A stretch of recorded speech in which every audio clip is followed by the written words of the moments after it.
গোপালগঞ্জ গ্রামে বসবাস করত নয়ন। সে পড়াশোনার জন্য শহরে গিয়ে থাকত, কিন্তু বড় হওয়ার পরে তার গ্রামের প্রতি একটা আলাদাই আকর্ষণ চলে আসে।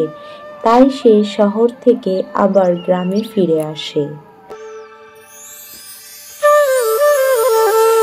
সে পুরো গ্রাম ঘুরে বাড়ির কাছে যখন আসে, তার সাথে হঠাৎ করেই মালতীর দেখা হয়ে যায়। কি গো নয়ন দাদা, কেমন আছো তুমি? অনেকদিন বাদে শহর থেকে গ্রামে ফিরলে, ব্যাপার কি তোমার? আরে মালতী, শহর আর ভালো লাগছে না আমার। গ্রামে নিজের একটা টান আছে, সেই জন্যই তো আমি শহর থেকে ছুটে চলে এলাম গ্রামে। নতুন কিছু করার জন্যই আমি গ্রামে এসেছি।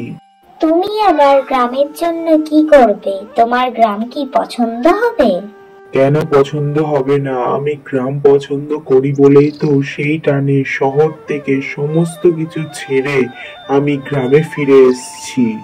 সেটা না হয় মানলাম, কিন্তু তুমি ছোট থেকে এত বড় পর্যন্ত শহরে থাকলে, পড়াশুনো করলে, শহরের সমস্ত নিয়ম কায়দা জানলে, এখন তোমার শহর আর ভালো লাগছে না, তুমি গ্রামে ছুটে এলে কিসের টানে দাদা? জানি না আমি কিসের জন্য গ্রামে এসেছি, কিন্তু আমার মন খুব করে টানছিল যে আমি গ্রামে চলে আসি, গ্রামের মানুষের জন্য, এই গ্রামের জন্য কিছু একটা করি। সেই জন্যই তো আমি গ্রামে ছুটে চলে এলাম।